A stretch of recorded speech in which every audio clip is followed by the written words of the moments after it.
নমস্কার, কেমন আছেন সবাই? আবাসে ঘরকন্যার একটি ব্লগে সবাইকে স্বাগত জানাই। ঘুম থেকে উঠলে সব থেকে ভালো লাগে কোন জিনিসটা জানেন? সকালের এই অপরূপ সৌন্দর্য। দেখুন দেখুন, মাথার ওপর দিয়ে একটা টিয়া পাখি তীর বেগে উড়ে গেল। কারিপাতার গাছটা জল পেয়ে যেন নতুন প্রাণ ফিরে পেল। আমি যখন উঠেছিলাম আকাশটা অন্ধকার ছিল। এমনিতে সকালে ওঠার অভ্যেস। মুখে ব্রাশটা দিয়ে বেরিয়ে আসতে এলো ঝমঝমিয়ে বৃষ্টি। বাবা আমার ঠিক পরে পরে উঠে পড়েছেন, বাজারেও চলে গেছেন। না হলে মনে হয় সব মাছ শেষ হয়ে যাবে। মা ঘুমের ওষুধ খেয়ে ঘুমান, সেই জন্য একটু দেরি হয়। আর বাচ্চার সকাল স্কুল, মায়েরা তখন সুপার মম হয়ে যায়। 8টার ভেতরে বাচ্চার রান্না শেষ করতে হবে। ততক্ষণে বাবা বাজার থেকে চলে এসেছেন।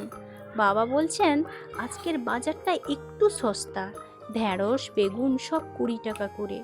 পুরো দোকান তুলে এনেছেন।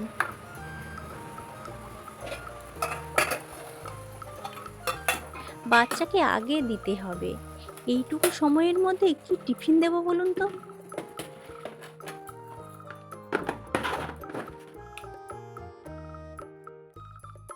বাচ্চা ম্যাগির কাছে দেখুন দাঁড়িয়ে আছে, পারলে গরমগুলো সাপটে দেয়। এরই ফাঁকে একটু জল খেয়ে নিই। আপনাদের সাথে কথা বলতে বলতে ম্যাগি হয়ে গেছে। বাচ্চাকে দেখুন গরমগুলো চামচে তুলে খেয়ে নেবে। বাচ্চারা সত্যি এটা খুব ভালোবাসে। প্লেটে দেওয়া মাত্রই শেষ। জানেন, সকালে আমার কাপড় কাচাটা হচ্ছে একটা বড় কাজ।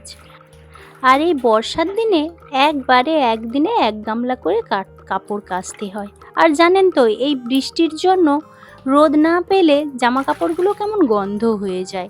তার জন্য একটু লিকুইড আমি মিশিয়ে দিলাম।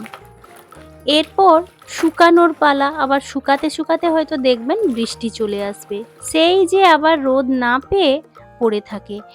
আপনাদের সঙ্গে গল্প করতে করতে কখন যে সকাল থেকে সন্ধে হয়ে গেছে আমি বুঝতেই পারলাম না। রান্নাঘরে চলে এসেছি। রাতে রান্নাটা তো করতে হবে। আজকে রাতের রান্নায় দেখি কি আছে। কাজুটা বেটে নিলাম। মা সকালে একটু ছানা বানিয়েছিলেন, সেটা দিয়ে দেখি কি করতে পারি। ছানাটা মা আবার শিল চাপা দিয়ে রেখে দিয়েছিলেন বিকেলবেলা। এবার আমি ওইটাকে পিস পিস করে কেটে নিচ্ছি, কিছু একটা বানাবো। রাতের একটু রুটির জন্য একটা সবজি বানানো খুবই দরকার। আর এইটা নিয়ে আমাদের বাড়িতে খুবই গন্ডগোল হয়, সবাই সব কিছু খায় না। ছানা দিয়ে একটু তরকারি যদি বানিয়ে দিতে পারি তাহলে দেখি। বাচ্চাটাও আছে তো, ও পনির পছন্দ করে কিন্তু ছানাই এই প্রথমবার খাবে। এটা হচ্ছে মায়ের আইডিয়া। আমি খেয়েছি আমার মায়ের হাতে ছানা। মা ওইভাবে বানাতেন না, মা গোল গোল করে তেলে ভেজে বানাতেন, খুব টেস্ট হয়েছে। টমেটোটা আমি কুড়ে নিচ্ছি। আর এটা তো সিজনের টমেটো নয়, তাই খুব শক্ত টমেটোটা, মাঝখানটা এত শক্ত। তাও আমি ভালো করে কুড়ে নিলাম। একবার ভাবলাম মিক্সিতে বেটে নিলে মনে হয় ভালো হতো। পরে আমি আলু একটু দিচ্ছি, কারণ এইটুকু পনির 5 জন খাবো, তাই একটু আলু না মেশা দিলে হবে না। পনিরই বলে ফেললাম, কারণ ওটা পনিরের আকার দিয়েছি তো তাই। এবার ননস্টিকের কড়াইটা বসিয়েছি। আর জানেন, ওটা না সাদা তেলেই ভালো হয়। সর্ষে তেলের যে ঝাঁঝালো ভাবটা, তার জন্য ওটা টেস্ট সেরকম হয় না। যদিও আমি কোনোদিন করিনি। হালকা একটু ভেজে নিচ্ছি। কি বলবো, পনির না ছানা, যেটাই বলতে পারেন, সেটা আমি ভালো করে ভেজে নিচ্ছি। ভেজে নেওয়ার পরে একটা সুন্দর গন্ধ বেরোচ্ছে, কারণ মা ওটা লেবু দিয়ে কেটেছিলেন ছানাটা, এই জন্য খুব সুন্দর একটা গন্ধ। দেখেছেন কেমন সোনালি কালার হয়ে গেছে? আমি আগে ছানাগুলো ভেজে নিচ্ছি, এরপরেই আমি আলুগুলো দিয়ে দিলাম। বেশি তেল লাগে না, ওই তেলের মধ্যেই ছানা ভাজার যে তেলটা বেশি হয়েছিল ওটাতেই আলুটা দিয়ে দিয়েছি। এরপর হালকা একটু সেদ্ধ হয়ে গেলে আর ভাজা ভাজা হয়ে গেলে আলুগুলো আমাকে নামাতে হবে, কারণ বেশি আলু ভেজে নিলে আবার ঘেঁটে যাবে। মায়ের সুগার আছে তো, তাই মায়ের স্বাস্থ্যর কথাটা ভেবে তাই করলাম। সেদ্ধ হবে কিন্তু গোটা গোটা থাকবে, যাতে না ঘেঁটে যায়। ছেলে পনির খেতে ভালোবাসে, আর সব সময় তো হাতের কাছে পনির পাওয়া যায় না। মা একটা ভালো আইডিয়া দিয়েছেন। এইভাবে যদি আমি বাড়িতে বানাই, কোনো ক্ষতি নেই, আর ওটাতেও কোনো কিছু কেমিক্যাল মেশানো নয়। বেশ বাড়িতে সুন্দর বানিয়ে বানিয়ে মাঝে মাঝে খাওয়াতে পারি। দুধ তো আমাদের প্রচুর আসে, কোনো অসুবিধেও নেই। আর এমনিতে জানেন, বাচ্চাটা ছানা খেতে চায় না, কিন্তু একটু যদি আমি পনির রান্না করে দিই না, বেশ মজা করে খায়। আর রুটি তো খুবই পছন্দ করে, আর যদি পরোটা হয় তাহলে আর ওকে বলতে হয় না। একটু খাদ্য রসিক আছে, ওকে আমি সারাক্ষণ বলি খাদ্যরসিক বাঙালি, হাসে মুচকি মুচকি।